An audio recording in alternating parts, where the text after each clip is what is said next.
Tervetuloa mun kanavalle Kristinusko Suomessa. Ennen kuin mennään tuohon videoon, niin mä haluaisin ihan lyhyesti kertoa, mikä tämän kanavan tarkoituksena on nyt, kun tämä on eka video, jonka mä saan ulos. Eli se perusajatus on se, että mä olen siis luterilainen kristitty ja mua kiinnostaa kristinusko, mua kiinnostaa sen eri ilmentymismuodot. Mä haluaisin tutkia, tutustua, ymmärtää lisää niin kuin siitä, miten erilaiset eri liikkeiden kristityt uskoo. Mä haluaisin kasvaa ymmärryksessä ja rakkaudessa toisia kristittyjä kohtaan niin, että vaikkei kaikesta tarvitse olla samaa mieltä, niin ainakin, että ymmärrettäisiin, että miksi ihmiset uskoo sillä tavalla, kun ne uskoo.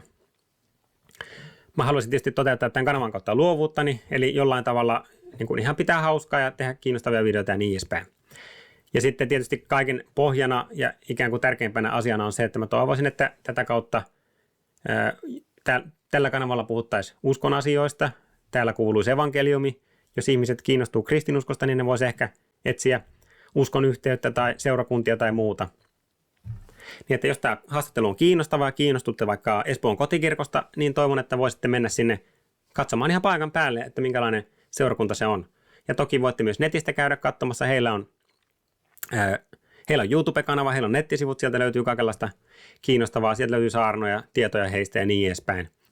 Espoon kotikirkosta ihan lyhyesti. Eli Espoon kotikirkko on reformoitu baptistinen seurakunta. Jos te ette tiedä, mihin reformoidut baptistit uskoo, niin ehkä tämän haastattelun jälkeen ymmärrätte vähän paremmin. He kokoontuvat Espoossa osoitteessa Lintuvaaran tie 2, ja heillä on noin 40 jäsentä heidän nettisivujen mukaan. Ja heillä ei ole mitään varsinaista seurakuntatilaa tai kirkkorakennusta, vaan he siis kokoontuvat lounasravintolassa sunnuntaisin, kun arkena siellä pyörii lounasravintola Sointu on se paikka, niin sitten sunnuntaisin, kun siellä ei ole lounasta, niin siellä on sitten Jumalan palveluselämää. Eli ihan hauska paikka kokoontua seurakunnalle. Mä kävin siellä huvikseni syömässä yksi päivä, ja no mä jätän ruoka-arviot muille, mutta joka tapauksessa niin hauskaa, että sä voit sitten käydä samassa paikassa nauttimassa arkista leipää ja sitten sunnuntaina myös elämänleipää ehtoollisen ja sanan muodossa, eli sillä tavalla niin sinne vaan rohkeasti kokeilemaan joko lounasta tai seurakuntayhteyttä. Sitten mä haluaisin vielä sanoa, että Espoon kotikirkolla oli aika hauska tommonen kommentti, kun he esitteli heidän nettisivullaan heidän toimintaa, niin siellä oli kirjoittu tällä tavalla. Siinä oli sellaisia asioita, mitä he ovat ja mihin he uskovat. Sitten siinä oli tämmöinen, että jos etsit täydellistä seurakuntaa, jossa ihmisillä ei ole ongelmia, tulet pettymään. Meillä on todellisia ongelmia ja syntejä, joista me emme ole lainkaan ylpeitä. Ja tämä oli aika hyvä, niin kun nyt mä ajattelin tälle kanavallekin ikään kuin tämmöiseksi ajatukseksi, että jos mä nyt tässä, jos ja kun mä toivon, että mä ohjaisin ihmisiä tutustumaan seurakuntiin, niin kuitenkaan ikinä mä en ohjaa teitä täydellisten ihmisten pariin, vaan syntisten, mutta pelastettujen ihmisten pariin. Eli sillä tavalla niin kuin, se voisi auttaa niin kuin, näkemään armollisesti nämäkin kaikki keskustelut ja muut, mitä tässä koitetaan toteuttaa. Mutta siirrytään nyt siihen itse haastatteluun.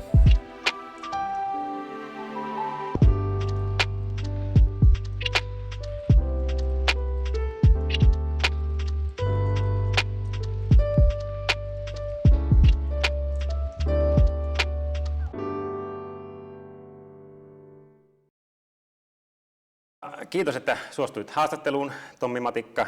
Ja kertoisitko ensimmäisenä itsestäsi, että kuka olet? Joo, mä oon tosiaan Tommi Matikka ja mulla on vaimo Marja. Meillä on 5 lasta. Flora, okay. Sebastian, Aleksandra, Aamu, Anastasia ja Leevi. Okay. Ja mä oon ollut Espoon kotikirkon pastorina 8 vuotta.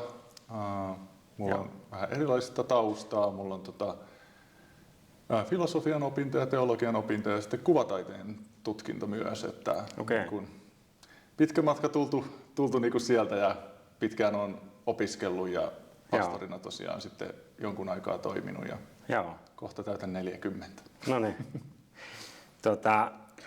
Miten, jos me lähdetään liikkeelle tästä kristityn vaelluksesta, niin miten susta tuli kristitty? Ja esimerkkinä, ootko kasvanut uskovaisessa kodissa? Joo. En ole kasvanut uskovassa kodissa, mutta tämmöisessä niin kuin jonkinlaisessa tapakristillisyyden ympäröimänä on kasvanut. Että muistan vanhoja hyviä aikoja, että koulussa esimerkiksi ihan oli jouluevankeliumi, aamuhartaudet oliko ne jopa niin kuin joka päivä. Niin Ne oli aidosti hartauksia. Niin. Ja kotona mulle opetettiin esimerkiksi iltarukous, ja joka sitten sille niinku hokemana rukoiltiin aina. Kyllä. Mut se on jo aika paljon kuitenkin tänä aikana niinku kuvertaa. Kyllä. Ja jotenkin niin kuin olin tietoinen siis Jumalan olemassaolosta jo pienenä, tai en sillä lailla kyseenalaistanut sitä. Joo. Oliko teidän kodin ilmapiiri muuten, niin kuin, että sanoit, että se on tapa kristillistä, niin liittyykö siihen yhtään mitään muuta, niin kuin, puhuttiinko Jumalasta millään tavalla? Tai?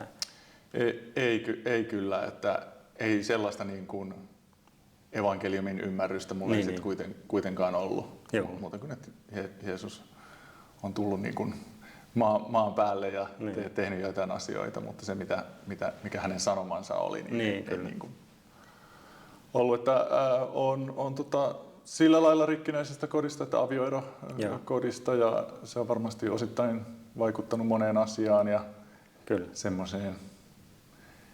Kasvoin sitten sellaisena, niin kuin ajattelin, että minä olen jotakin, niin kuin, minun täytyy ottaa asioista selvää, hyvin sellainen niin kuin itsekäs ja sellainen, niin kuin ajattelin, että täytyy jossakin vaiheessa sitten mietin ihan, että tämä on niin kuin tehtävä, pitää ottaa selvää, että onko Jumala olemassa, ja olin sillä lailla niin kuin hengellisesti suuntautunut sit siinä nuorena aikuisena, kun lähdin sitten opiskelemaan ja näin. Niin.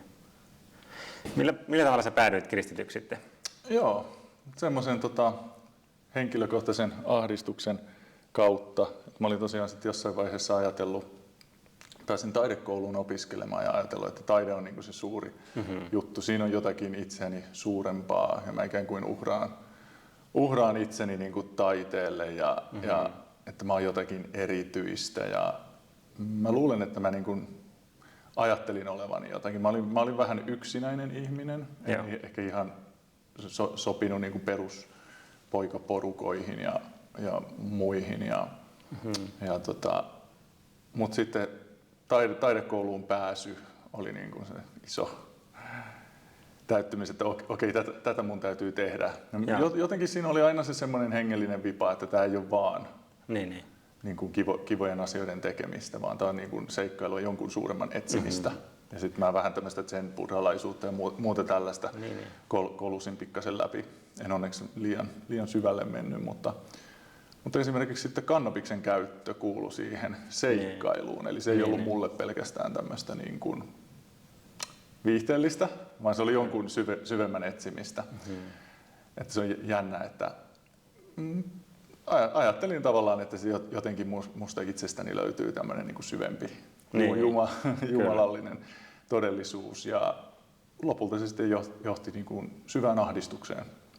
Että Jumala käytti sitä selvästi niin. Mä olin tavallaan tietoinen, mitä mä tein, ja tavallaan tietoinen Jumalan olemassaolosta, mutta sitten omilla ehdoillani halusin rakentaa omaa elämääni, kunnes sitten tuli semmoinen ihan vahva niin kuin tämän kannabiksen aiheuttama ahdistus, semmoinen pidempiaikainen, jossa mä sitten ihan siis, en tiennyt, että jatkuuko tämä huomenna ja vielä ylihuomenna ja vielä monta viikkoa, niin tavallaan se johti mut sit siihen, että kenen puoleen mä huusin, niin mä huusin Jeesuksen puoleen. Ehkä tietämättä hänestä liikoja, mutta kyllä mä siinä vaiheessa olin jo kuullut niin perusasiat, eikä mua kiinnostanut yhtään huutaa niin kuin jonkun muun jumaluuden puoleen. Että mä tavallaan, jollakin tavalla ehkä se oli sieltä lapsuuden niin kuin uskonnollisuudesta kantoi sit se siihen, se totuus siihen päivään. Kyllä. Miten sitten tapahtui tavallaan, että niin kun, oliko sulla semmoinen vaihe, että sä näin ensin huusit tavallaan Jeesuksen perään tai nimeen tai kutsuit häntä jollain tavalla? Tuliko se niin kun ensin uskoon sitten sydämessä vai tuliko sulla semmoinen joku vaihe, että sä aloit, niin kun, menikö se seurakuntaan vai millä tavalla se eteni siitä? Joo, ilman muuta se oli ensin vaan niin kuin sydämessä ja mielenkiintoisella tavalla mun nykyinen vaimo, silloinen tyttöystävä, jonka kanssa asuttiin yhdessä, niin hänen suvussaan sitten oli uskovia ja tietysti oli rukoillut meidän puolesta ja siinä vaiheessa sitten jopa siellä taidekoulussa oli yksi uskova tyttö ja Jumala niin kuin rupesi avaamaan sitä evankeliumia eri tavoilla, mutta aluksi oli vaan se, että halusi sen ahdistuksen pois, mutta siinäkin oli se, että kunhan vaan niin kuin, että ihan mitä Herra vaan tahdot, että mun elämä kuuluu sinulle ja nyt mä jotenkin niin kuin ymmärsin, että mä en voi jatkaa näin ja että se oli kaikki mun omaa syytä. Mutta sitten se synnin tunto rupesi sitten nouseen pikkuhiljaa pinnalle, rupesi niin kuin ymmärtämään Raamatun sanaa, mutta se käännekohta sitten seurakunnan kannalta tapahtui. Mä olin silloin tämmöinen hippihenkinen ja menin siviilipalvelukseen ja tapasin siellä Miska Wilhelmssonin, eli nykyisen Tampereen Armon baptistiseurakunnan pastorin ja mun hyvän ystäväni, joka oli juuri tullut uskoon. Olisiko hän ollut vuoden tai puoli vuotta. Okay. Ja mä muistan rukoilleeni Jumalalta siis aidosti uskovaa ystävää.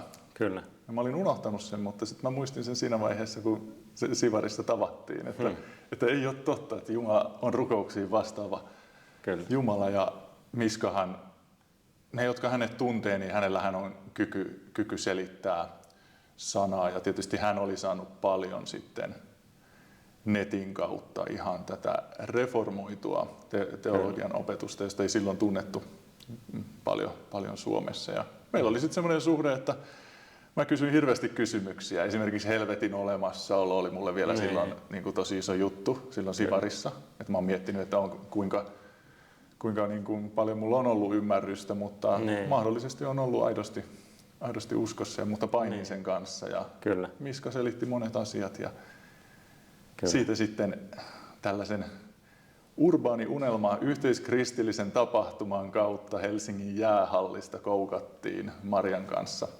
Okay. Ja siellä sitten niin kuin tajuttiin, että nyt me ollaan oikeasti niin kuin tällä niin kuin Kristuksen seuraamisen matkalla. Ja se oli semmoinen niin kuin selkeä käännekohta, että meidän puolesta rukoiltiin, ohjattiin seurakuntaan. Ja... Niin, kyllä. No okei, sitten se tavallaan valasitkin vähän, että siinä kohtaa varmaan sitten heräsi myös se kiinnostus niin kuin nimenomaan tämä reformoitua baptismia kohtaan. Eli tavallaan ainakin sait Miskalta opetusta ja ymmärrystä siihen, niin oliko se sitten sulle selkeä asia, että nyt susta tulee sitten tällaisen seurakuntaliikkeen jäsen vai joudutko sä painiin vielä jonkun reformoitujen kysymysten kanssa? Joo, se oli jännä, kun tietysti tiesi tavallaan sen kalvinismin ja se niin kuin todella kolahti se, että eli reformoidun ymmärryksen mukaan, niin se, että mä oon uskossa, se armo, niin sen perusta on Jumalan iankaikkisessa valinnassa. Mm-hmm. Ja me koukattiin sitten Marian kanssa semmoisen karismaattisemman seurakunnan kautta, jossa se vipa oli hyvin semmoinen yksilökeskeinen, minäkeskeinen. Ja tavallaan painotettiin sitä että millä tavalla niin kuin mä oon nyt tässä rakkaussuhteessa Jumalan kanssa. Ja sitten tämä tavallaan se armo, että se ei perustu muhun ollenkaan. Se perustuu Jumalan ennalta määräämiseen ja hän ei anna mitään minussa olevaa syytä sille, miksi minä olen uskossa, muuta kuin että se on hänen hyvä tahtonsa. Mm-hmm. Ja semmoinen niin kuin täydellinen, niin kuin silloin mä tajusin, niin kuin mistä armossa on niin kuin todella kysymys. Täydellinen jotenkin niin kuin murtuminen semmoisesta oman identiteetin rakentelusta, jota mä olin varmaan koko ikäni tehnyt. Kyllä. Vaan siihen, että Jumala vaan tekee näin näyttääkseen kirkkautensa Tommissa. Ja Tommissa ei ole niin kuin itsessään mitään, mikä korottaisi hänet yli niin kuin näiden muiden taidekoulukavereiden, jotka ei tullut uskoon, tai oman perheväen, jotka ei ole uskossa. Niin se oli se, en mä tiedä, niin kuin, mä en välttämättä niin kuin hirveän opillisesti ajatellut, mutta olin toki kiinnostunut ja katsottiin monia hyviä niin kuin videoita ja monet hyvät keskustelut, ehkä ne keskustelut juuri sitten näiden reformoitujen veljen kanssa oli se, miksi me sitten huomattiin, että siinä seurakunnassa, jossa me oltiin, niin se raamatun opetus, se sana, jota me niin kuin janottiin, raamattukeskeisyys, niin se puuttu. Et meidät sitten ajo vaan lopulta se siitä pois. Et me oltiin aika nuoria, naiveja, me oltiin silleen, että karismaattiset ilmiöt ja voi siellä nostetaan kädet ylös. Niin kuin kokouksissa mä muistan valittaneeni siitä, että siellä nostetaan kädet ylös. Mutta lopulta se niin kuin myöhemmin sit huomattuna tajuttiin, että se niin kuin sana, mitä me janottiin. Kaveri sitten sanoi suoraan, että musta tuntuu, että te tarvitte paremman seurakunnan. Niin, kyllä. Ja silloin me ei tiedetty yhtään minne mennä, mutta kuultiin sitten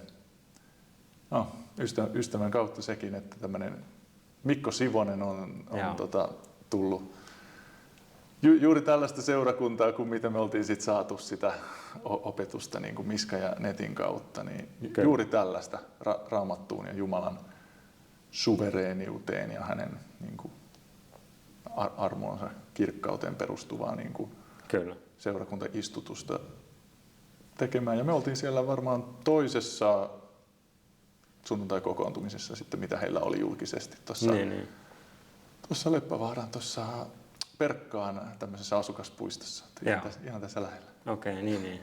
Joo. Toi tausta piti kertoa, mutta muuten niin kuin mä en sillä lailla ajatellut, että mä oon juuri jotenkin uskon tietyn tunnustuksen mukaisesti, tai että ne tuli sitten selvästi myöhemmin. Niin, se oli enemmän puhtaasti vaan niin armon kokemusta, oliko sitten se selkeä sanan julistus ja semmoinen, niin kuin, mitä janosit, tai semmoinen, että puhuttiin selkeästi Raamatusta? Tai... Joo, niin. kyllä, ilman muuta. Joo. Kyllä. No sitten vielä, sitten sinusta tuli vielä pastorikin, että oliko se sitten niin kuin selvä asia, niin kuin kiinnostiko sinua pastorius, tai niin kuin, vai kutsuttiinko sinut siihen, vai miten se tapahtui? Joo. Ei, ja musta vielä tänä päivänäkin joskus tuntuu, että se tietynlainen pastorius ei kiinnosta mua vieläkään. Että se semmoinen, niin kuin, että mä haluan pastoriksi sen takia, että mä olisin pastori, niin se ei jotenkin ikinä. Että mulla oli aina tämmöinen pitkään, että mä haluan nimenomaan tehdä maailmassa asioita. Ja mä olin varmaan niin kuin, sillä lailla vähän erilainen kalvinistinen nuori mies, että mua ei niin paljon kiinnostanut silloin ne historialliset tunnustukset ja se vaan enemmän niin kuin esimerkiksi taide ja kulttuuri, että miten nyt tämä suvereeni Jumala, niin miten se näkyy maailmassa, kuinka hän vapauttaa mut nyt elämään kaikilla osa-alueilla niin kuin hänen kunniakseen. Ja varmaan kun muut luki tunnustuksia, niin mä varmaan luin niin kuin kaunokirjallisuutta esimerkiksi ja niin kuin näin siellä sen, että hetkonen, ihminen on turmeltunut ja kaikilla meillä on se, niin kuin, siellä näkyy se ihmisyyden kertomus, jossa me yritetään jollakin tavalla lunastaa itseämme ja niin kuin tämä Raamatun suuri kertomus tavallaan osana sitä reformoitua ymmärrystä. Kyllä. Niin mä rupesin niin kuin siitä kiinnostumaan ehkä enemmän kuin sit semmoisesta opillisuudesta, että se tuli sitten myöhemmin, mutta musta tuli ihan pastori varmaan niin kuin veljeen Mikko Sivosen niin kuin kärsivällisyyden ja opetuslapseuttamisen kautta ja nuori kun olin, niin en mä niin kuin ajatellut sitä vastuuta, mutta pikkuhiljaa mulle rupesi kasvamaan se halu palvella. Rupesin niin kuin näkemään sen oman vastuun, että mä sanoin aika paljon näiltä veljiltä. Kyllä. Ja mahdollisesti Jumala kutsuu niin kuin antamaan nyt eteenpäin sitä mitä on saanut. Kyllä. Et pitkään mä varmaan olin silleen, että mitä se pastorius edes tarkoittaa, koska mulla oli aina se, että mä haluan sitten tehdä niin kuin puoliaikaisesti, että mä haluan olla mukana myös niin kuin Jumalan niin kuin valtakunnassa maailmassa. Kyllä. Että kyllä siinä useampi vuosi meni ennen kuin olin sitten seurakunta kutsui ja sitten sanoin kyllä, että käytiin siinä vähän matkusteltiin vähän tuolla Afrikassa myös ja muuta. Etsittiin tämmöistä omaa paikkaa Marian kanssa. Niin, kyllä. Joo. Kiinnostavaa. Tuosta voisi kysyä paljon lisääkin, että mä sanon vaan niin kuin sivuhavaintona, että minusta on aika kiinnostavaa, että mä en tiedä miten sä sanotitkaan sen, mutta että kalvinismissa sua enemmän jotenkin kiinnostaa tai joku rikkaus siinä kulttuurissa, miten sä sen sanotitkaan, tai joku semmoinen, mikä ei ole ihan tyypillinen niin kuin kalvinismista. Joo, tavallaan mä tykästyin tosi paljon heti tämmöiseen, että Jumala niin kuin on kertonut kertomuksen, että hän kirjoittaa tälläkin hetkellä Niin, miten kaikki tapahtuu. Ja tämä on niin kuin hänen kertomuksensa, kun me usein ajatellaan, että no me luodaan se oma elämä niin kuin omana kertomuksena, että tämä hänen kaikkivaltius ja suvereenius, kaitselmus, että hän on jokaisen hetken niin kuin suunnitellut hyvin kirkastaakseen itseään ja niin, kyllä. tavallaan, että sit koko luomakunta on osa tätä prosessia, että tämä ei ole vain joku semmoinen erillinen oppi, vaan tämä niin kuin muuttaa kaiken. Ja meitä kutsutaan myös jo nyt niin kuin elämään todeksi sitten seuraamaan häntä niin kuin kaikilla elämän osa-alueilla. Että se oli varmaan se, nopeasti halusin niin kuin nähdä, että mikä merkitys tällä niin kuin oikeasti on. Niin. Et jonkun verran näki niitä kalvinistiveliä, joille se oli semmoinen hätkähdyttävä oppi, jossa kuitenkin käydään hyvin syvällisiä asioita, mutta joka sitten ei ehkä sen jälkeen enää kiinnostanut, että se saattoi olla vaan semmoinen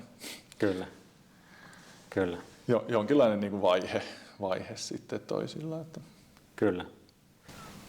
Voitaisiin siirtää oikeastaan niin kuin teidän seurakuntaan nyt seuraavaksi. Eli me ollaan nyt Leppävaaran kirjastossa, koska mä toivoin rauhallista tilaa haastattelulle. Sulla olisi varmaan sopinut, oltaisiin sielläkin haastateltu. Mutta teillä on vähän epätyypillisempi paikka, siis te kokoonnutte niin kuin lounasravintolassa, eikö näin? Kyllä vaan, joo. Ja, niin, että mistä se johtuu? Onko se ihan käytännön asia vai onko muuta taustalla siinä? Joo, no se on pitkälti varmaan käytännön asia ja itse asiassa tässäkin tilassa ollaan kokoonnuttu seurakuntana, jossa nyt ollaan. Mutta tietysti se niin kuin kertoo siitä, että voidaan niin kuin kokoontua niin kuin missä vaan, missä nyt tilat sitten palvelee parhaiten. Että meillä oli semmoinenkin vaihe, kun korona sitten sulki lounasravintolan, niin oltiin sitten torilla ulkona kokoontumassa. Ja jännä, jos ihan vaan jännä, jos se sulki myös sunnuntai-käytön sieltä lounasravintolalta. Siis ettekö te saanut silloinkaan kokoontua? Joo, no lopulta nimenomaan sen takia, että se oli ravintola, että siihen ravintolaan sovellettiin tiettyjä rajoituksia. Mutta jos meillä olisi ollut oma paikka, mitä me tietysti toivottaisiin, että jonain päivänä olisi, ja ollaan etsitty. Se ei ole helppo tehtävä, mutta ollaan niin kuin koko ajan etsitty pikkasen isompaa tilaa. Et eihän meillä kirkkorakennuksia vastaan sinänsä mitään ole, mutta kyllä se seurakunta on tietysti siellä, missä sitä niin kuin Kristuksen sanaa julistetaan. Et kyllähän se sitä sanakeskeisyydestä kertoo, että me ei niin kuin niihin puitteisiin tai vaikka nyt joihinkin kuviin, jotka sitten vois niin kuin,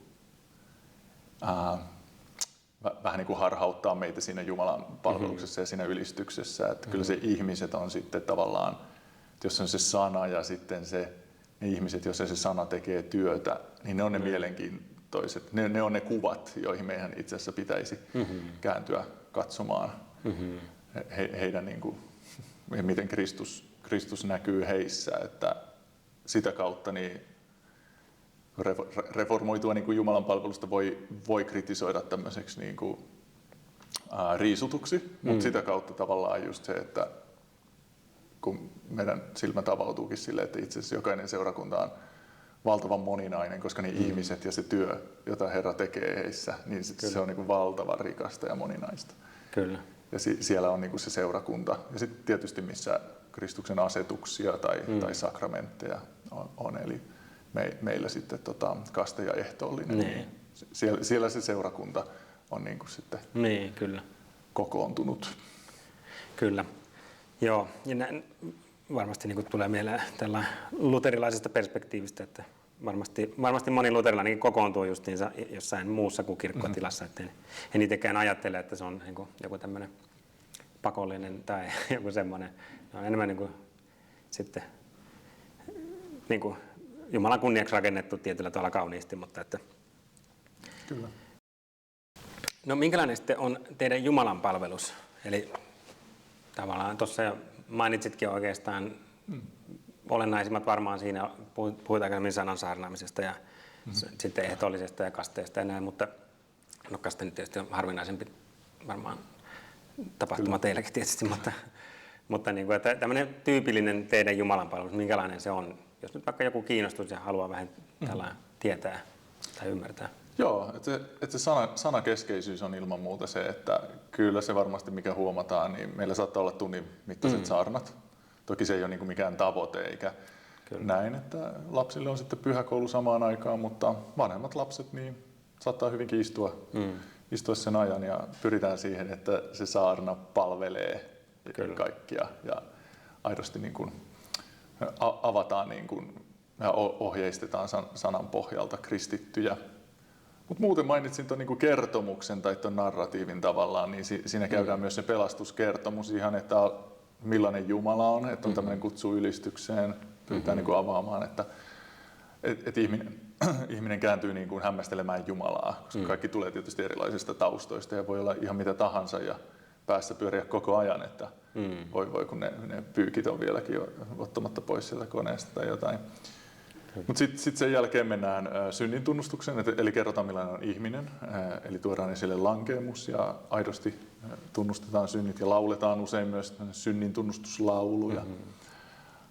Sitten tuodaan pelastusvarmuus, eli reformoiduilla on siis oppi pelastusvarmuudesta, koska se on Jumalan, ihan lyhyesti, koska se on Jumalan aiheuttama se pelastus niin kuin, juureltaan hänen tekemä työ, Pyhän Hengen uudesti synnyttämä työ, joka tuo meille uskon, niin hän on myös omiensa kohdalla sitten näiden valittujen kohdalla luvannut viedä sen sinne loppuun asti. Eli voidaan aidosti niin kuin, riemuita tästä pelastusvarmuudesta. Sitten me yleensä rukoillaan kansojen puolesta tai rukoillaan tai ihmisryhmien puolesta, että se saattaa olla joskus leppävaaralaiset, se saattaa olla joskus kiinalaiset, näin. Ja sitten tulee saarna, sen jälkeen taas tulee vastauslaulu, riemutaan niistä totuuksista, sitten tulee ehtoollinen ja siinä sitten mennään ja sitten tulee vielä rukouksia ja tiedoteasioita ja sitten liittosiunaus, jonka tarkoitus on sitten siunata tavallaan muistuttaa niistä hänen hyvistä lupauksistaan. Ja sitten meillä on aika pitkä kahvitteluaika, että se varmaan niin on semmoinen, minkä ihmiset huomaa, että se on meille hyvin tyypillinen, että se vaan muotoutui niin kuin ihmisten halusta siihen, että me ollaan usein monta tuntia ja nykyään sitten koko sunnuntai, että jatketaan sitten koteihin ja muuhun. Se on yleensä sitten koko sunnuntai vietetään yhdessä ja kaikki ei tietysti pääse, eikä se ole mikään semmoinen niin kuin velvollisuus, että se on ihan lähtenyt tämmöisestä ilosta käsin. Joo. Mielenkiintoista ja sillä tavalla ehkä peilaten itselläkin taustaa sitten vapaista suunnista ja muualta ja joissain saattaa olla vähemmän liturgiaa ja jossain enemmän, niin sitten teilläkin selvästi on kuitenkin tämmöinen, sitä ei varmaan kutsuta liturgiaksi, mutta selvä niin kuin runko ja tämmöinen. Joo, ja ollaan kutsuttukin, ollaan uskallettu ihan kutsua. Että ne tietyllä tavalla ne tietyt osa-alueet ei ole mitenkään niin kuin koskemattomia, mutta tavallaan se perusrunko, miten Jumala just ilmoittaa itsensä tämmöisessä ihmisyyden kertomuksessa ja tässä pelastuskertomuksessa, niin se on tavallaan ollut se meidän lähtökohta. Kyllä. Siihen sisältyy sitten se evankeliumi ja jokainen tekee sen vähän eri tyylillään, että meillä on sit eri miehiä, jotka johtaa esimerkiksi kokoontumista. Et siinä on aina vähän semmoista kivaa persoonallista vaihtelua kuitenkin. Kyllä. Joo, mielenkiintoista. Miten sä summaisit sitten tiivistettynä, että miten ja mihin reformoidut baptistit uskovat? Eli tämä on tämmöinen aika laaja kysymys, mutta... Joo. Mä otin tuohon pari muistiin laitoin pari kohtaa itselleni, mutta tässä vaiheessa mä voisin näyttää tätä kirjaa, eli niin sanottu Lontoon baptistien uskontunnustus, eli 1689, tai reformoitujen baptistien tai historiallisesti ehkä enemmän niin sanottujen partikulaaribaptistien uskontunnustus, joka on nyt sit suomennettu. Tästä nyt on jo muutama vuosi, mutta Agricola teologisen instituutin julkaisua, jossa meidänkin seurakunta palvelee. Niin onko nyt sitoutuuko kaikki reformoidut baptistit nyt käytännössä tähän perustunnustukseen? No joo, siis ei, että meillä se on löyhästi tai löyhästi oli liian mieto, mutta tämän tunnustuksen pohjalta tehty, että sinänsä ei autoritäärisesti mitenkään meitä ohjaileva, mutta hyväksi havaittu siinä, että kuinka se Raamatun totuuksia ikään kuin sitten paaluttaa niin kuin koko tällaisen käy niin kuin systemaattiset kategoriat. Kyllä. Uskon oppi niin kuin, uskon ja elämän niin kuin, alueella, mitä niin kuin Raamattu sanoo, että baptistithan on yleensä nimenomaan sanoo, että se Raamattu on se auktoriteetti ja se on se ylin auktoriteetti, Jumalan henkeyttämä sana. Reformoidut baptistit sitten on niin kuin,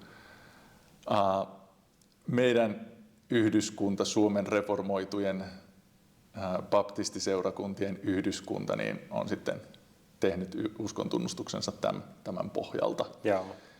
Ja mutta siinä on ne kaksi kysymystä tietysti, että mikä tuossakin, mutta tuossa mun selityksessä helposti menee sekaisin, että siinä on ne reformoidut ja Kyllä. sitten baptistit. Kyllä. Ja ne on ikään kuin pikkasen kaksi eri kysymystä, eli jaetaan niin kuin tunnustuksellinen perintö niin kuin monien reformoitujen kanssa, eli 1500- tai 1600-luvulla niin kuin alkaneiden liikkeiden kanssa, niin kuin reformaation tavallaan ne päähaarat, niin kuin luterilaisuus. Sitten tämä reformoitu haara, sitten anglikaanit ja presbyteerit. Joo. Eli siinä niin kuin se vastaaminen, että mikä on niin kuin reformaatio, niin sehän on tietysti lähtöisin sieltä uskonpuhdistuksen alusta. Kyllä. Eli puhutaan siis jumalakeskeisestä uskon opista, jossa niin kuin lähdetään liikkeelle siitä, että Jumala on ilmoittanut itsensä kirkastaakseen itseään. Että reformoitujen tunnustukseen tämmöinen niin kuin peruspilari Westminsterin uskontunnustus 1647 niin ensimmäisessä kysymyksessä niin todetaan, että ihmisen tarkoitus on kirkastaa Jumalaa ja nauttia hänestä iankaikkisesti. Eli tämä Jumala niin kuin suvereeni ja hallintovalta, että hän tekee sen, minkä hän hyväksi näkee, niin se on niin kuin siinä ytimessä. Kyllä. Ja tietysti se sitten nousee tähän nimenomaan niin kuin keskiajalla hallinneeseen niin kuin katolisen kirkon tiettyyn niin kuin tämmöiseen yksinvaltaan, niin nousee niin kuin haastamaan sitä ja tiettyjä niin kuin vääristyneitä toimintoja. Et puhutaan niin kuin apostolisesta kristillisyydestä, niin kuin reformoidusta kristillisyydestä, että Kyllä.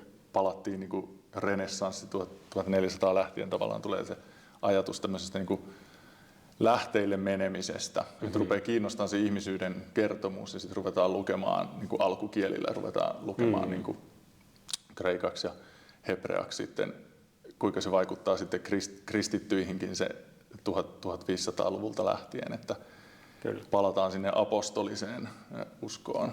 Että on tavallaan se reformaation ydin, että ei keksitä jotakin uutta, vaan palataan siihen, josta esimerkiksi niin kuin Johannes sanoo tuossa ensimmäisessä Johanneksen kirjeessä, että mikä on alusta asti ollut, minkä olemme kuulleet, minkä omin silmin nähneet, mitä katselleet ja käsin koskettaneet, siitä me puhumme elämän sanasta. Elämä ilmestyi, me olemme nähneet sen ja siitä me todistamme. Eli meillä on se niin kuin sanan jatkumo, se sana, jota katseli ja kosketteli konkreettisesti Kristuksessa, niin meillä on se apostolinen sana. Sitten voidaan puhua myös niin kuin katolisesta uskosta, niin kuin, tietysti ei roomalaiskatolisesta, mutta niin kuin periaatteessa vaan, että se on yksi ja yleinen, yhteinen usko. Eli ei ole tavallaan kysymys mistään tämmöisestä niin kuin erottaudutaan erottautumisen vuoksi. Kyllä. Että tavallaan voi ajatella, että aina on ollut se sama reformoitu henki, joka haluaa ymmärtää totuuden sellaisena kuin Jumala on sen ilmoittanut. Ja keskiajan kirkonkin niin kuin piirissä varmasti oli näitä. Se vaan sitten se ääni ei tullut kuuluviin. Kyllä. Et siinä esimerkiksi reformoituhan on, niin kuin, sitoutuu näihin 3 vanhaan niin kuin, uskontunnustukseen, Nikean uskontunnustus, Kalsedonin uskontunnustus ja tietysti vielä niitä ennen sitten apostolien uskontunnustus, jossa sitten käytiin näitä Jumalan kolminaisuutta ja Kristuksen 2 luonto-oppia. Et sitten tavallaan se on niin kuin se protestanttisuus, sitten jos hypätään sieltä 300-400-luvun näistä uskontunnustuksista siihen protestanttisuuteen, että se ei olekaan se auktoriteetti, ei ole niin kuin tietty kirkko tai tietty tämmöinen paavillinen jatkumo, vaan että aidosti niin kuin Jumalan työ ihmisessä, jossa me pelastutaan niin kuin uskon kautta, kirjoituksen pohjalta, armosta, Kristuksen tähden Jumalan kunniaksi. Puhuttiin tämmöisestä 5 solasta. Niin kuin sola tarkoittaa latinaa, se niin kuin tarkoittaa yksin. Ja sitten oli sola scriptura, sola gratia, sola fidei, sola Christos, soli deo gloria, mikä tarkoitti suurin piirtein, kun tässä äsken sanoin, että yksin niin kuin nämä riittää ja siihen ei tarvitse lisätä sitten mitään ylimääräistä auktoriteettia. Saan kyllä siihen väliin tarkennuksen, koska tämä kiinnostaa minua henkilökohtaisesti. Miten sä vastaat siihen semmoisen kritiikkiin, mitä sitten myös luterilaisia suuntaan esitetään, että Jeesus perusti tavallaan seurakunnan apostolien kautta ja se oli yksi seurakunta, mikä perustettiin ja tavallaan sitten nyt sitten monesti meitä, jotka ollaan sitten, ei kuuluta sitten johonkin vanhaan kirkkoon, niin kritisoidaan siitä, että on tavallaan monta kirkkoa nyt, vaikka Jeesus perusti yhden. Niin. Tuli vain tästä niin kuin mieleen, kun mainitsit, että niin kuin meillä on yksi usko, mutta että tavallaan eikö pidä ajatella sun mielestä, että pitäisi olla myös yksi kirkko tai yksi seurakunta? Tai onko sä miettinyt? Tai?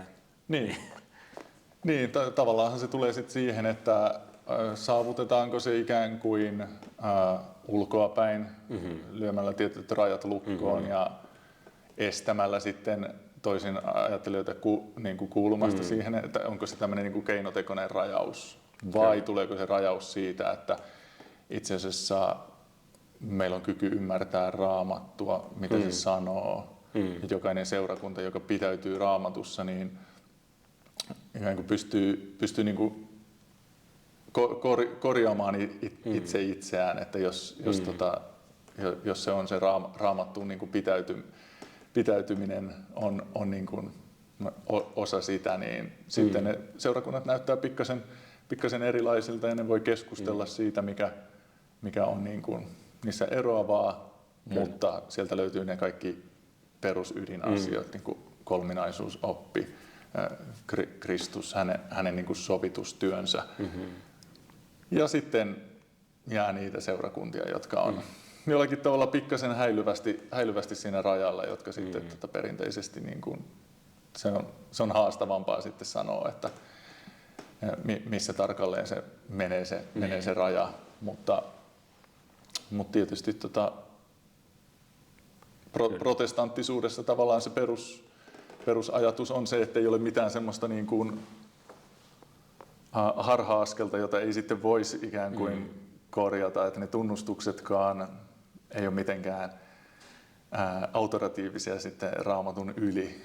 Että jos jotkut kohdat voi olla niin kuin omastakin mielestä niin kuin kummallisesti niin kuin muotoiltuja ja sen aikaan, nimenomaan omaan aikaansa lapsia ja näin. Että niin kuin keskeinen kirkon aikaankin tietysti, niin kuin voihan se sanoa, että se oli yhtenäinen seurakunta ja samaan aikaan se oli sitä vaan varmasti niin kuin joidenkin mielestä ja hyvin niin kuin pintapuolisesti. Että jos ihmiset todella on pelastunut pelkästään armosta uskon kautta Kristuksen työn tähden, niin sitten ne aneet tai tietynlainen paavillinen auktoriteetti, papillinen auktoriteetti ja muut niin kuin tämmöiset katumusharjoitukset, niin jollakin tavalla niin kuin Jumala on varjellut sit nekin ihmiset, että ne on niin kuin, siellä on ollut niitä erilaisia toisinaan ajatuksia. Kyllä. Joo, mutta pahoittelut keskeytin niin siitä reformoidun baptistin tai reformoidun uskon niin juurista tämä. Joo, no sitten tietysti mennään siihen tunnustuksellisuuteen, joka tosiaan niin kuin tuossa alussa sanoin, niin tuli itselleni sitten vasta niin kuin myöhemmin. Että jos kristityt tavallaan seisoo niiden edeltä menneiden niin kuin perustalla, jotka on niin kuin kirjoittanut nämä ja tehnyt ne hyvät tunnustukset, ja toisaalta sitten niin kuin me katsotaan jo siihen tulevaan, niin mä oon aina jotenkin ollut enemmän niin kuin kiinnostunut siitä tavallaan niin kuin tulevasta, ja sitten vasta myöhemmin tähän historiallisuuteen enemmän perehtynyt. Et sieltä tosiaan löytyy sitten niin kuin belgialaista tunnustusta, Heidelbergin katekismusta, Westminsterin tunnustusta ja sitten tämä Lontoon baptistien uskon tunnustus, joka esimerkkinä, joka tosi paljon kertoo myös siitä niin kuin yhtenäisyydestä eikä mitenkään semmoisesta tarkoituksen haluisesta niin kuin irtautumisesta, on se, että siis Westminsterin katekismuksen pohjalta, joka edustaa sitä niin kuin historiallista reformoitua haaraa, joka sitten oli esimerkiksi lapsikasteen kannalla, niin tämä mukailee tosi pitkälti sitä Westminsterin niin kuin uskon tunnustusta, mutta sitten niiltä osin, niin kuin esimerkiksi nyt kasteen osalta, niin he on tehnyt korjauksia ja niin kuin nähnyt, että muuten hyvä ja näin. Ja mutta sitten tietysti, jos haluaa niin kuin tavallaan perehtyä siihen reformoituun oppiin, niin kyllä ne niin kuin tunnustusten käyminen, sen historian läpikäyminen on niin kuin tärkeää. Kyllä. No sitten mikä liittyy sit siihen kasteeseenkin, niin on paljon liittoymmärrys Raamatusta. Ja tähän kohtaan voi näyttää tätä Kristuksen salaisuus, eli Samuel Renihanin suomennosta, joka on myös tämän Agricola-teologisen instituutin kautta. Ja tämä avaa sitten niin kuin baptistista liittoteologiaa. Joo, näitä sitten kanssa kameraan vähän leikattu siihen. Eli tavallaan niin kuin se ymmärrys pitkälti sitten, niin kuin, että kuinka Jumala lähestyy syntistä ihmistä niin kuin antamalla lupauksia tämmöisten erilaisten niin kuin liittojen kautta. Ottaa hänet niin kuin armoliittoon niin kuin Abrahamissa ja näin. Kyllä. Millä tavalla uusi ja vanha liitto on sitten jatkumoa tai eroaa toisistaan, niin ne kysymykset johtaa sitten pitkälti esimerkiksi siihen, että niin sanottu historialliset reformoidut tai presbyteerit tulee muuten hyvin lähelle reformoituja baptisteja, mutta he näkee sitten esimerkiksi vanhan liiton jatkuvan uudessa niin, että tämä ympärileikkaus olisi niin kuin, tai kaste olisi niin kuin vastine tälle ympärileikkaukselle, jonka voisi sitten suorittaa esimerkiksi lapsille. Että se menee niin kuin tämmöiseen niin kuin liittojen ymmärtämiseen, jossa sitten baptisti ajattelee, että se uusi liitto on jatkumoa tai täydeksi tullut vanha liitto, joka annetaan, jossa vaan niin sitten ne ulkoiset merkit kuuluu vaan niille sisäisesti uudistuneille eli uskoville henkeytetyille ihmisille. Liittyykö tämä kirja nyt nimenomaan siihen presbyteeriseen ymmärrykseen, vai niin oliko tämä yleinen kuvaus niin näistä eri liittokäsityksistä? Tämä liittyy siihen reformoituun baptistiseen ymmärrykseen. Joo.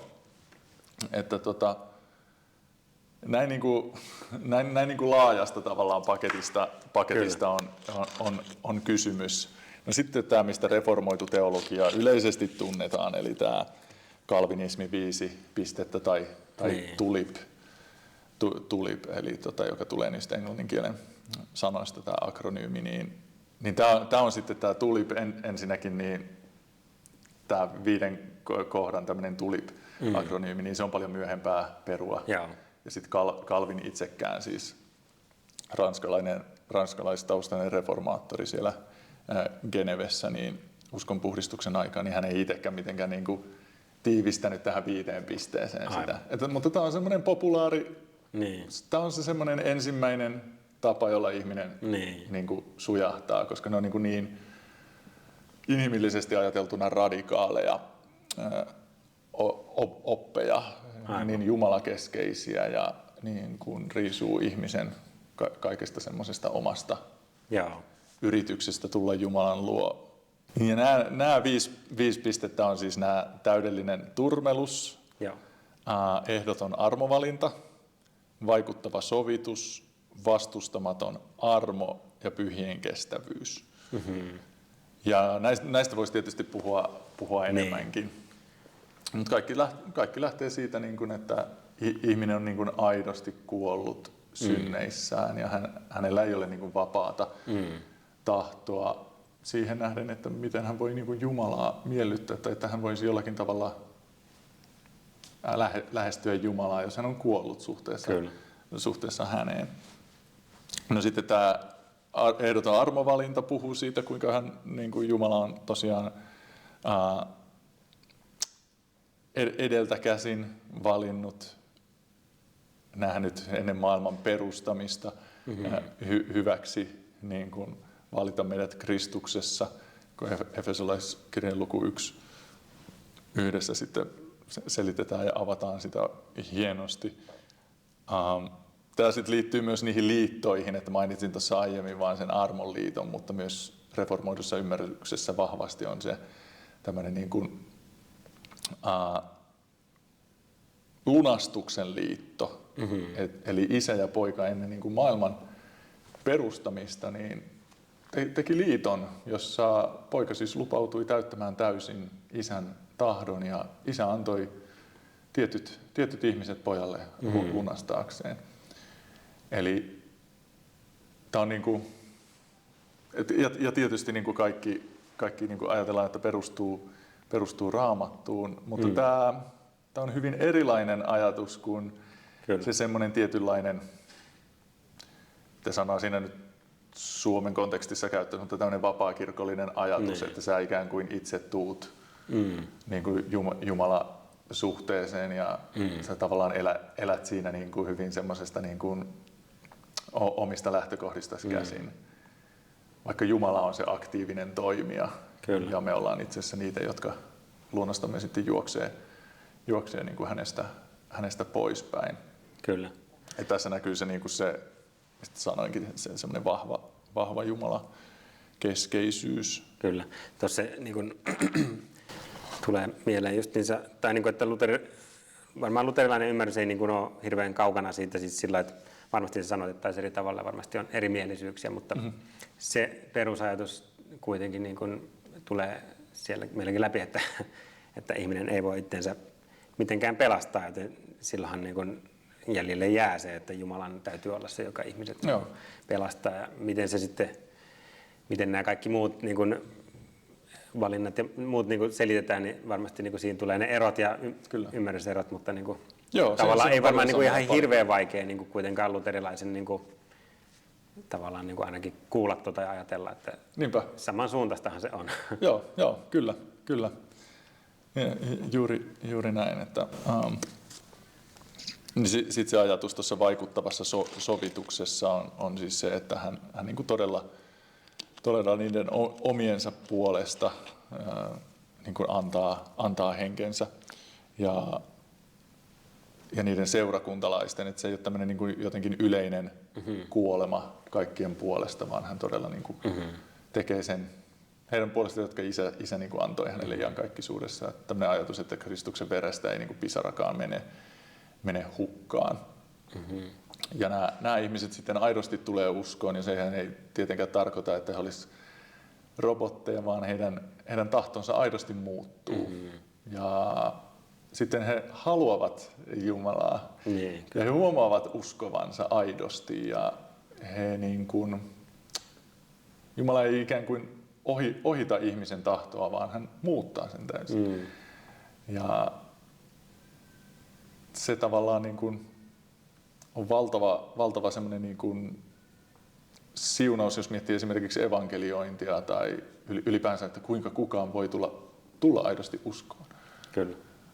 Et sitä evankeliumia pitää julistaa ja tässä on niin kuin semmoinen vahva lupaus, että se myös niin kuin toimii. Että se ei ole ollenkaan niin kuin tavallaan tee meistä niin kuin passiivisia, että no Jumala tekee mitä hän tekee. No ei, hän samaan aikaan käskee ja hän jopa varoittaa, että pysykää uskossa. Ja tämä on kaikki niin kuin sitä hänen keinoaan, jolla sitten reformoitu tai kalvinisti ajattelee, että ne hänen omansa pysyvät, hänen omansa kuulevat sen äänen ja he hätkähtävät, minä en halua luopua uskosta ja minä en halua mennä sinne. Ja tässä ei ole niin kuin ristiriitaa tavallaan sen ihmisille annetun käskyn ja niin kuin, että tehkää parannus ja uskokaa evankeliumi. Ja sitten sen välillä, että ihminen ei itse pysty. Kyllä. Et siinä ei ole semmoista niin kuin, ylittämätöntä ristiriitaa ollenkaan niin kuin reformoidusta näkökulmasta. Ja sitten tämä kaikki johtaa siihen, niin kuin, siinä oli vielä se vastustamaton armo. Eli hänen täytyy vetää. Ei kukaan tule minun luokseni, ellei isä häntä vedä. Eli ihmisillä on sitten erilaisia uskoontulokertomuksia. Ja usein siitä, että minä niin kuin jotenkin havahdun ja minä löysin Jeesuksen. Ja sitten ihminen rupeaa miettimään, että no, miten mä nyt erosin tuosta naapurista. Että mä vaan niin kuin hoksasin, mä olin jotenkin niin kuin fiksumpi tajuamaan jotain. Ja reformoitu ajattelee, että niin, siellä on se hengen vetävä työ, jonka hän on vienyt loppuun asti, niin se on jokaisen uskoon tulleen niin kuin kohdalla jo alkanut, että siksi meillä usein on niin kuin jotenkin siinä prosessissa vähän erilaisia vaiheita, että milloin minä tajusin jotakin. Ja sitten tämä kaikki johtaa tosiaan siihen pyhien kestävyyteen. Eli jos hän on sen työn niin kuin aloittanut, niin hän ei niin kuin jätä sitä kesken omiensa kohdalla, koska se olisi niin kuin hassua, koska kaikki tapahtuu hänen omaksi kirkkaudekseen siksi, että hän toisi niin kuin esille sen, kuinka hyvä hän on. Sitten hän jättäisikin jonkun niin kuin matkalle, niin se olisi sama kuin se olisi niin kuin kolaus hänen omalle kirkkaudelleen. Eli näin niin kuin reformoitu teologia kääntää sen niin kuin ihmisen suurimmaksi nautinnoksi, että Jumala tekee kaiken niin kuin oman nimensä tähden. Kyllä. Ja sitten, entä jos ihminen kääntyy sitten pois uskosta kuitenkin, niin miten se niin kuin siinä kohtaa mielletään sitten? Sanotaan, että varmaan sielläkin on niin kuin ihmisiä, jotka on ollut uskossa ja sitten jättää uskon. Niin... Joo. Ilman muuta, niin se radikaalein vaihtoehtohan on, että ihminen ei ole ollut Kristuksen oma. Että pyhä hengen sinetti ei vaan niin kuin poistu ihmisestä. Mutta jos hänestä on pyhä henki, joka ilmoittaa totuuden ja ilmoittaa synnin, niin ei meillä ole, niin kuin, tai mulle itselläni ei ole mitään ongelmaa sen kanssa, että tosi kristitty voi niin kuin koukata niin kuin tosi syvältä. Kyllä. Ja Jumala voi niin kuin sallia melkoisia asioita ihmisen elämässä tuodakseen sitten sitäkin kautta niin kuin oman hyvyytensä vielä esille. Mut tietysti se synnin tunto herää aidossa kristityssä jossain vaiheessa. Et me ei ole välttämättä sitä näkemässä aina, mutta Kyllä. Tämä oli mielenkiintoinen suunta, minkä otit tavallaan, että just niin kuin kysymystä niin kuin valmistelin, mä mietin, niin kuin, että sulla on varmaan sen niin kuin simppeli summaus siitä, mutta että siinä on tavallaan se ajatus, että koska reformoidut ajattelee, niin kuin varmasti kaikki mielestään ajattelee, että on se porukka, joka on niin kuin alusta asti uskonut sitten Jumalan sanaa ja lupauksia ja muuta, niin sitten siinä on tämä niin kuin koko tavallaan kaari siinä niin kuin mukana. Joo, kyllä se on just hyvä tuoda, että ei ole kysymys niin kuin jostakin tämmöisestä niin kuin uudesta ajatuksesta ja semmoisesta niin kuin tarkoitushaluisesta erottautumisesta. Että, Kyllä. Kyllä. No sitten mä ajattelin, että vien tämän vähän henkilökohtaisemmalle tasolle, eli sitten jos tässä nyt olisi joku kuulija, joka kiinnostuisi reformoidusta uskosta esimerkiksi tai ylipäänsä kristinuskosta ja haluaisi niin kuin nyt sitten olisi synnihädässä, astelisi teidän seurakuntaan, niin oletettavasti hän ilmoittaisi, että hän haluaisi niin kuin pelastua tai tuntea Jeesuksen tai mitä se sanaa käyttääkään, niin mitä niin kuin ihminen voi siinä kohtaa tehdä? Muuta kuin kävellä nyt vaikka seurakuntaan tai... No roomalais 10.13 sanoo, että sillä jokainen, joka huutaa avuksi Herran nimeä, niin pelastuu. Että se voi niinku olla, niinku hyvin pieni se ymmärrys siitä, kuka edes niinku Jumala on. Tavallaan, että tarvii apua, huutaa avuksi, on oikeasti niinku, ojentautunut Jumalan puoleen. Huutaa tarvitsee apua mihin? Tietysti jos tarvitsee apua vaan omasta mielestään johonkin, että menisi paremmin tai parantuisi jostain sairaudesta, niin silloin hän ei ymmärrä, että hän tarvitsee apua, koska hän on vihan alla suhteessa Jumalaan, että hän on iankaikkisen tuomion alla. Mutta nämäkin voi olla niinku hyvin häilyviä, voi olla yleinen ahdistus ja ymmärtää, että koko oma elämänsä on vaakalaudalla ja että Jeesus voi auttaa. Ja mä menisin jopa niin pitkälle, että ei hänen tarvitse niinku tietää, kuka Jeesus on tai kuka Jumala on, kunhan hän ei niinku kiellä niitä. Että se ymmärrys kyllä, sen täytyy tietysti myöhemmin sitten niinku vahvistua, mutta ihmisellä voi olla niinku hyvin heikko käsitys ja hän huutaa. Niin kuin mä koin, että mulle itselleni esimerkiksi kävi silloin ahdistuksen aikoihin. Niin ei ollut selkeää kuvaa, niin kuin, että kenen puoleen sinänsä, vaikka sanoit, että Jeesusta Jeesus voi auttaa. Mutta semmoiset niin kauhean tarkat jotenkin opilliset, että Jeesus on 100% Jumala ja 100% ihminen ja niin kuin tällainen. Ja onko hän syntynyt neitsyöstä ja niin kuin, ylösnousemukseen liittyvät asiat, niin kunhan häntä ei lähesty tavallaan kieltäen tietoisesti näitä, niin mä ajattelen, että ihmisellä voi olla niin kuin hyvin minimaalinen. Että tarviko hänen tietää pyhästä hengestä mitään, jos pyhä henki hänestä toimii. Että niin kuin,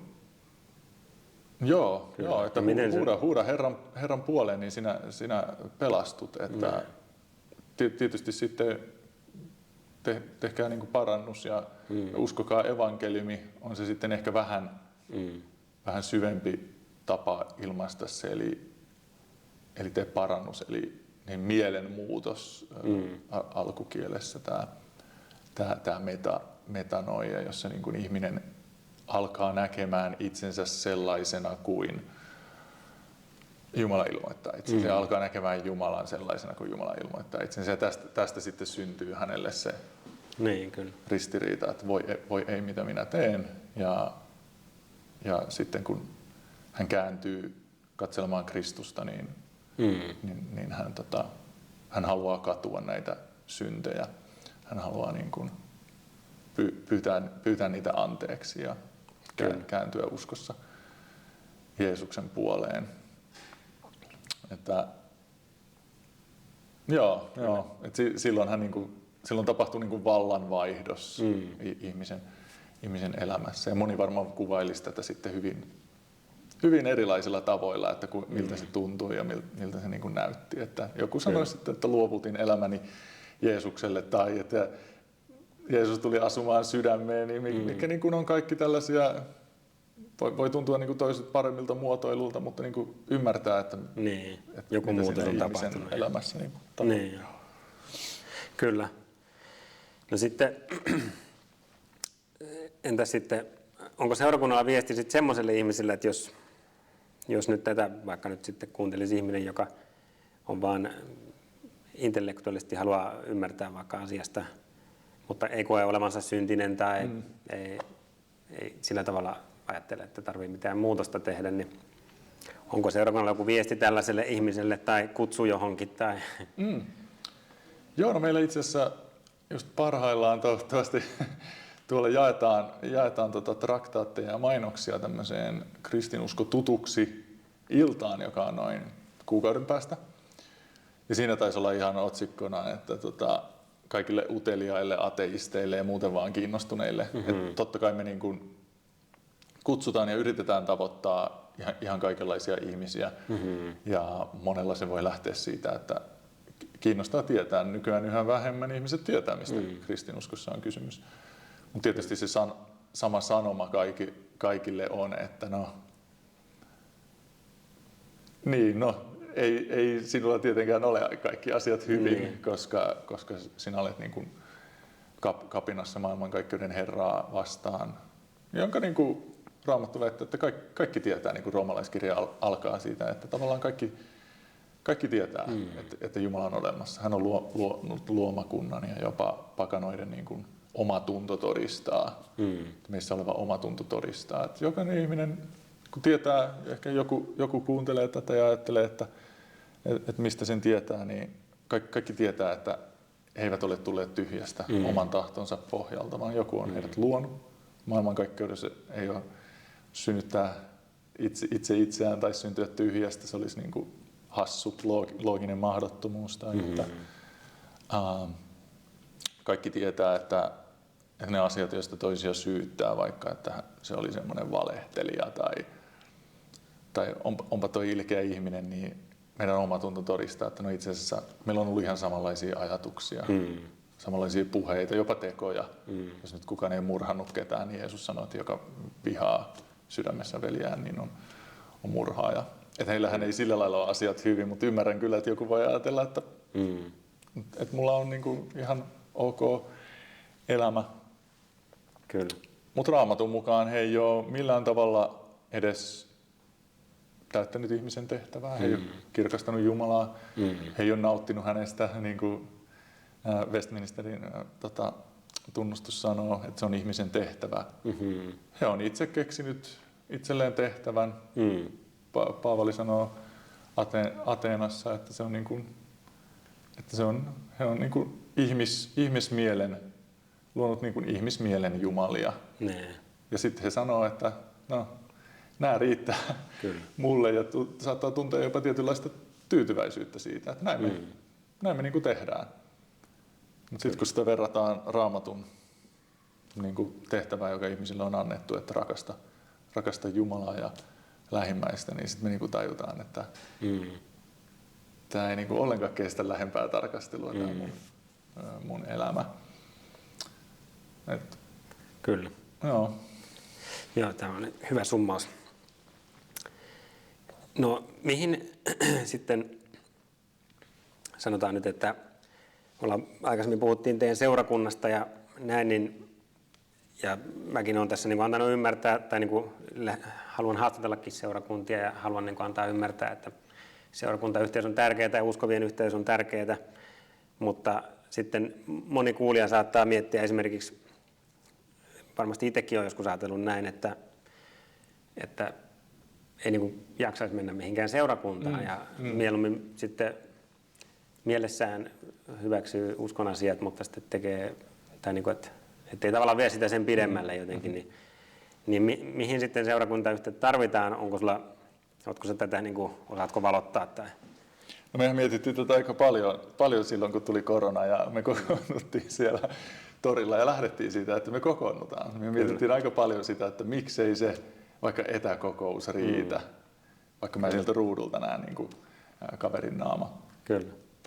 Mutta jos lähtee ihan perusteista, jos sellainen henkilö niin kuin ajattelee esimerkiksi, että jos kysymys on siitä, niin kuin, että ei halua nähdä ketään, koska ei rakasta veljään ja sisartaan, niin Johanneshan on tosi selkeä, että se, joka rakastaa Jumalaa, niin rakastaa myös niin kuin niitä, jotka on Jumalasta syntyneitä.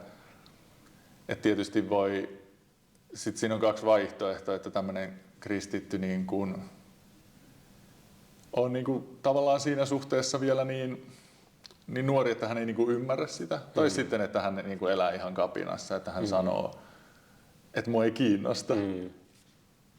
Se pahin vaihtoehto on tietysti, että hänessä ei ole tätä rakkautta toisia ihmisiä kohtaan, koska hän ei ole Herran oma. Mutta jos ei sitä nyt sitä sen kummemmin halua miettiä, niin kyllä. Yksi esimerkki olisi sanoa, että meidän perhe, Matikan perhe, niin meidän perheeseen kuuluminen, se sanoo, että on matikka, niin se tarkoittaa sitä, että elää niiden ihmisten kanssa, ottaa osaa kaikkeen siihen, mitä matikat tekee. Kyllä. Et mulle on hassua, jos joku ajattelisi, että se olisi Espoon kotikirkkolainen sen takia, että se kattelee saarnavideoita netistä, niin kaikki niin tajuaisi sen, että Kyllä. Tuo on aika hyvä vertaus, tämä perhevertaus, kun miettii, että voisin kuvitella, että joskus sitten perheessä on niitä tilanteita, että jonkun perheenjäsenen pitää vaikka muuttaa johonkin kauemmasta ja muuta, mutta silloin kanssa ei niinku ajatella sellaisena tilanteena, että se on niinku hyvä, että ollaan nyt kaukana toisesta, vaan sitten aina kun on tilaisuuksia, perhejuhlia tai jotain, niin kuitenkin tullaan yhteen ja tavallaan on kuitenkin se niinku, varmaan aina ajatellaan, että se yhteen tuleminen on niinku se kohokohta ja semmoinen ehkä perheen niinku yhteyden suurin ilmentymä tai jotain sellaista. Joo. Niin sitten sillä tavalla tuli mieleen vaan tuosta, että varmaan samalla tavalla jotenkin seurakunta sitten. Joo, kyllä. Että me ollaan paljon puhuttu, ei ehkä ehdi tässä menee, mutta perusteltu sitä, itse on perustellut sitä just sen liittoajatuksen kautta. Että kun Jumala tekee liiton, niin hän sanoo, että niin kuin, minä teen sinun kanssasi sen liiton, jossa minä lupaan pitää sen, vaikka te ette olisikaan uskollisia. Ja sitten tämä ihminen muuttuu, kun hän saa tämän Kristuksen liittorakkauden, vaikka hän ei ole pystynyt pitämään sitä omaa sopimuksen, sitä omaa osaa, jossa sanotaan, että tee näin ja näin ja näin, tai sinä saat rangaistuksen osaksesi. Ja kun ihminen niin kuin havahtuu tähän, että nyt hän elää tämmöisessä liittosuhteessa niin kuin Jumalan kanssa, niin hän haluaa myös astua toisten ihmisten kanssa liittoon. No, avioliitto on tietysti yksi esimerkki, mutta sitten meillä on myös niin kuin, liittoajattelu näyttäisi niin kuin halkovan koko ihmisen elämää. Sen näkee siinä, että meillä on usein niin kuin sanattomia sopimuksia ihmisten välillä, työmaailmassa. Vaikka ei olisi kirjoitettu mitään, niin me tavallaan niin kuin oletetaan, että se toinen pitää sen oman osuutensa ja niin kuin etsii sen niin kuin yhteyden parasta. Että molemmat niin kuin on siinä liitossa. Ja sitten kun toinen lähtee menemään eikä sano mitään tai toinen jättääkin sovitut asiat tekemättä, niin se kirpaisee tosi paljon. Näyttäisi just sen takia, että meidät on tarkoitettu niin kuin heti ajatellaan, että tässä on sellainen tietynlainen sopimus tai liitto. Niin seurakunnassa ihmisethän pelkää seurakuntaa just sen takia, koska jos ne tulee liian lähelle toista ihmistä ja sitten se toinen ihminen pettääkin ne, niin se tuntuu niin kamalalta. Mutta samaan aikaan niin kuin väittäisin, että meitä niin kuin kutsutaan juuri tämmöiseen liittoyhteyteen, jossa ihminen tulee ja sanoo, että minä sitoudun teihin. Sitten meillä siunataan ihminen ja meillä ihan niin kuin allekirjoitetaan vähän niin kuin tämmöinen liittodokumentti, että minä haluan liittyä ja sitoutua tähän seurakuntaan. Ja sitten myös se seurakunta tekee liiton tai sitoutuu tähän toiseen ihmiseen. Kyllä. Ja siinä tietysti se, että tämmöinen niin kuin liittosuhteen ajatteleminen niin auttaa meitä miettimään esimerkiksi sitä, että me eletään tosi yksilökeskeisessä, tosi niin kuin individualistisessa maailmassa, jossa kaikki ajattelee ennemmin helposti, että no, mitä mä saan tästä, kannattaako se, miten jos tulee niin sanotusti niin kuin turpiin. Ja Kyllä. tämä onkin tosi ikävä juttu. Kyllä. Kun meidän pitäisi ehkä enemmän ajatella just sen kautta, että Jumala niin kuin palauttaa meidät hänen yhteyteen. Sitten hän niin kuin alkaa vetää niitä ihmisiä yhteen tämmöiseen niin kuin liittoon. Tämä liittoajattelu ei ole varmaan kauhean yleistä, mutta siihen kannattaisi niin kuin sillä lailla perehtyä. Niin. Se varmaan auttaa kyllä hahmottamaan hyvin sen. Mulla tuli vielä mieleen sen, kun sanoit, että ihmiset eivät halua tulla seurakuntaan, kun pelkää, että heidät petetään, mutta sitten mä ajattelin, että varmaan aika moni myös pelkää, että he itse pettävät sen seurakunnan. Tavallaan niin kuin, kun ei ehkä sitten koe olevansa niin kuin, tavallaan niin kuin hyvä kristitty tai jotakin, ja sitten ei ehkä uskalla niin kuin, sitoutua, koska sitten kokee, että ehkä mä en kuitenkaan niin kuin, ole jotakin tai muuta. Mutta ehkä sitäkin voi sitten lievittää lohduttamalla, että harvapa on kovin täydellinen tai hyvä kristitty tietyllä tavalla. Niin kuin, näyttäisi, että ne vaikeudet ja jopa niin kuin sairaudet ja kaikki tällaiset, niin Jumala nimenomaan näkee hyväksi tuoda niitä seurakuntaan, näyttääkseen oman, niin kuin, kuinka hyvä hän on ja kuinka hän kasvattaa ihmisiä, antaa toivoa. Että vaikka itse ei olisi kokenutkaan mitään kamalaa, niin kun seurakuntaan tulee ihminen, jolla on valtavia taakkoja, niin hänen kärsimyksensä kautta niin kuin muillekin kirkastuu se, että kuinka itse asiassa ainoa toivo on niin kuin Kristus. Kyllä. Että tulee niin kuin osalliseksi siitä toisten ihmisten elämästä. Ja tavallaan sitten ne, jotka jättää tulematta seurakuntaan, niin se voi kääntää niin päin, että ne niin kuin riistää näiltä toisilta sen mahdollisuuden tulla niin kuin tuntemaan Jumalan työn niin kuin kokonaisvaltaisesti. Että kaikkein kamalihan voisi olla semmoinen seurakunta, jossa on ikään kuin vaan kaikki samanlaiset ihmiset, joilla menee vähän niin kuin jotenkin paremmin elämässä tai ansinoituneet ihmiset, niin se olisi, Kyllä. se olisi huono. Se on just näin. Mielestäni oli kauniisti summattu. Siirrytään sitten seuraavaan kysymykseen. Niin, aivan. Mun viimeinen kysymys oli ehkä vähän kieliposkella muotoiltu, mutta kuitenkin, että voiko muualta pelastua kuin reformoitujen baptistien joukosta? Mä en keksinyt tähän mitään nasevaa hyvää vastausta. Voi. Niin. Niin, siis meillähän on niin kuin yhteyttä luterilaisten veljien kanssa, tai moni semmoinen ihminen on halunnut käydä meidän seurakunnassa, joka sitten esimerkiksi näkee tämän kastekysymyksen eri tavalla. Ja me ollaan niin kuin lähdetty siitä, että meidän seurakunnalle se ei ole jäsenyyden kannalta niin kuin ylitsepääsemätön ero. Että se ehkä vaan tuolla lailla niin kuin käytännön esimerkkinä siinä, että halutaan niin kuin todella pitää kiinni niistä ydinasioista, jotka on oikeasti niin kuin niitä kristinuskon opin kannalta niin kuin elintärkeitä asioita, jos on kysymys niin kuin elämästä ja kuolemasta. Siitä, että onko meillä oikeasti niin kuin täydellinen vanhurskautus, lahjavanhurskautus Kristuksesta meidän puolesta annettu, vai perustuuko se meidän johonkin toiveajatteluun. Kun taas sitten näistä, joista on satoja vuosia, tuhansia vuosia jo kiistelty sitten niin kuin esimerkiksi tämä kastekysymys. Mutta se sanottu, niin me ollaan varmoja tavallaan kuitenkin samaan aikaan siitä, että me opetetaan baptistista kasteymmärrystä, että ihminen tulee kastaa oman suun tunnustuksen pohjalta. Se uuden liiton ymmärrys just tässä liittoteologiassa, että se kaste kuuluu niille, joissa on tapahtunut se sisäinen uudistus. Mutta voisi niin kuin jopa ajatella, että aito kristitty tiettyyn pisteeseen asti on reformoitu aina.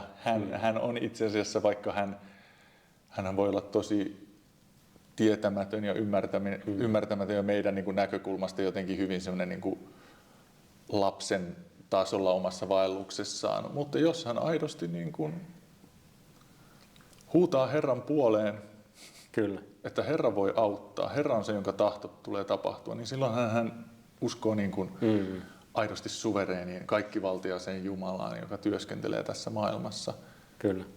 Omaksi kirkastuksekseen. Kyllä.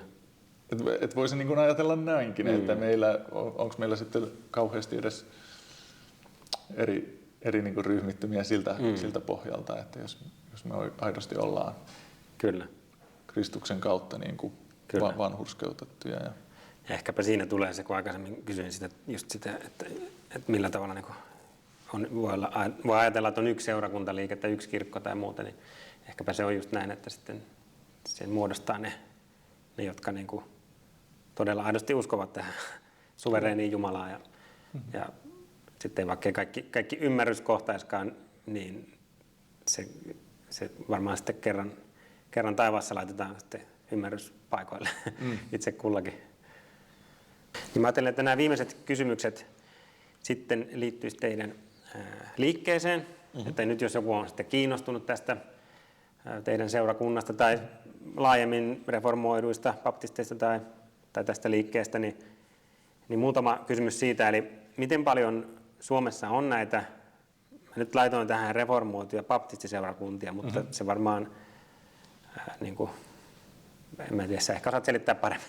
Joo, nimenomaan reformoituja baptistiseurakuntia. Niin. Että meillä on tosiaan nyt vuoden verran ollut tämä yhdyskunta, joka reformoiduilla baptisteilla, me ei käyty kauhean syvällisesti baptismia, mutta jos se tavallaan niin se jokainen seurakunta baptistisessa ajattelussa on itsenäinen, eli se yhdyskunta ei ole mikään tämmöinen niin kuin hallinnollinen elin, vaan se on enemmän tämmöinen veljes- ja sisar-yhteys ja seurakuntien tuki tämmöinen elin. Joo. Niin siinä on nyt 3 seurakuntaa ja 4. Mahdollisesti pian tulossa. Joo. Eli nämä yhdyskuntaseurakunnat on Espoo, Tampere ja Jyväskylä. Ja sitten Porvoossa on juuri vähän aikaa sitten aloitettu reformoitu baptistiseurakunta. Joo. Sitten Pietarsaaressa on yksi ja sitten seurakunta, tämmöisiä niin kuin pienempiä istutuksia tai jo pidempään ollut tämmöisiä vähän pienempiä raamattupiirejä niin on Oulussa ja tuolla mikä se nyt oli? Kälviällä. No niin. Eli myös Kälviällä ja Joensuuhun ollaan niin kuin kaavailemassa. Että tämmöinen niin kuin kourallinen. Joo. Ja sitten on enemmän tai vähemmän kansainvälisiä löytyy niin kuin tästä pääkaupunkiseudulta United Community Church, jonka niin kuin, jolla on tämmöinen niin kuin reformoitu pelastuskäsitys niin kuin heidän ytimessään myös. Joo. Mutta nämä on kaikki suomenkielisiä. Tämä yhdyskunta on myös niin kuin nyt tällä erää suomenkielinen. Joo. Ehkä jatkossa sitten myös englanninkielinen saa nähdä. Joo. Joo, niinpä. Ja sitten oli tässä, että miten ne eroaa, mutta sä nyt mainittiin jo, että ne on kaikki niin kuin itsenäisiä toimijoita jollain tavalla, niin onko pääasiassa niin kuin sama uskon käsitys kuitenkin? Joo, kyllä. Että kyllä se tuohon reformoituun pelastusoppiin menee, että jos ihminen niin kuin kaipaa sitä samaa, sitä niin kuin jumalakeskeistä, raamattukeskeistä, sanaa selittävää. Yksi perustyypillinen piirre, joka jäi mainitsematta, on tämmöinen niin kuin raamatun systemaattinen läpikäynti, ettei kirkkokalenteriin eikä saarnaajan omaan fiilikseen perustuva, vaan tämmöinen kirja kerrallaan ja jakeelta etenevä niin kuin saarnaamistyyli. Onko se ihan niin kuin kaikki, koko raamattu, niin vai niin kuin, että skippataanko siellä jotain lakeja vanhasta testamentista, onko se ihan? No mielellään tietysti tasapainoisesti, että mä oon itse päässyt just toisen Mooseksen kirjan loppuun, 58 saarnakertaa oli. Okay. Et tietysti ne saarnat, niin kuin se, että mennään jakeelta tai jotenkin, niin se ei ole tarkoitus siis selittää sitä tyyliä, että se olisi jotakin tämmöistä niin kuin kuivaa luennoimista, jossa annetaan siihen jakeeseen jotakin niin kuin tietynlaisia vaihtoehtoja, vaan se on edelleen niin kuin yritetään soveltaa sitä meidän päivää, tehdä niin kuin ymmärrettäväksi ja saarnataan niin kuin uuden ja vanhan testamentin välillä näytetään, että kuinka se Kristus on se täyttymys. Ja sitten meillä mennään tällä hetkellä itse asiassa useampaa saarnasarjaa meidän seurakunnassa, että on galatalaiskirje ja on toinen korinttilaiskirje ja nyt sitten mahdollisesti itse menen tuonne Esterin kirjaan seuraavaksi. Tämä on se yhteinen piirre. Laulut, se jäi mainitsematta, lauletaan psalmeja ja hengellisiä lauluja tai psalmien totuuksia, mutta tämmöisiä niin kuin aidosti teologisesti rikkaita lauluja pyritään laulamaan, että se on osa sitä opetusta. Mutta kyllä mä niin kuin sanoisin, että ne ihmiset tavallaan tekee sen seurakunnan niin, että lopulta seurakunnat voi olla hyvinkin erinäköisiä, koska se pointti on jotenkin se Kristuksen ruumis ja kuinka erilaisista tilanteista ihmiset tulee. Ja kuitenkin niin kuin Jumala tuo hyvin erilaisia ihmisiä siihen yhteyteen. Kyllä. ei olisi ikinä itse valinnut Niin. juuri nämä ihmiset. Se varmaan tekee sitä mielenkiintoistakin. Kyllä. Mutta sitten tässä liturgiassa varmasti on tosiaan eroja, niin kuin mainitsit. Joo. Joo. No sitten no joo, mä olin myös kysynyt, miten paljon teillä on yhteistyötä toisten reformoitujen seurakuntien kanssa, mutta tuoko tämä sulle vielä lisää sanottavaa kysymyksenä? No semmoisia hienoja juttuja, niin kuin tämä Porvoon seurakunta, niin se on nyt, sieltä on järjestetty jo 5 kertaa tämmöisiä Porvoon reformaatiopäiviä. Niistä on tullut aika semmoinen iso reformoitujen ihmisten reformoitumielisten kokoontumispaikka. Tosi hieno juttu. Ja meillä on tämmöinen kesäleiriperinne, joka on kasvanut yhä isommaksi, että sinne tulee jo muistakin seurakunnista ja kaikenlaisia konferensseja. Sitten itse asiassa tuolla Pietarsaaressa on jo pitkään järjestetty, onko se joka vuotuinen tämmöinen niin kuin konferenssi englannin kielellä sitten. Niin. Se on siellä ruotsinkielisellä alueella. Niin. Joo. Nämä on semmoisia niin kuin isoja konkreettisia yhteistyöjuttuja. Ja sitten tosiaan just tämä yhdyskunnan perustaminen ja sitä kautta tuleva tämmöinen yhteinen yhteistyö ja tuki. Joo. No sitten viimeinen kysymys on, että jos joku kiinnostui teidän seurakunnastanne, niin ensinnäkin mistä saa lisää tietoa ja sitten, että mihin kannattaa tulla, jos haluaa tulla kuulemaan. Joo. Mä aina sanon niin kuin, tosi innekkaille, mä varmaan kuulostan pessimistiseltä, että tuu rauhassa katsoa, on pari kuukautta ensin ja tiedät millainen meidän seurakunta on. Et se ei ole just vaan se oppi, vaan se on niin paljon ne ihmiset ja siinä astuu sisälle sit siihen, niin kuin moni ajattelee, että meidän seurakunta on kuin perhe.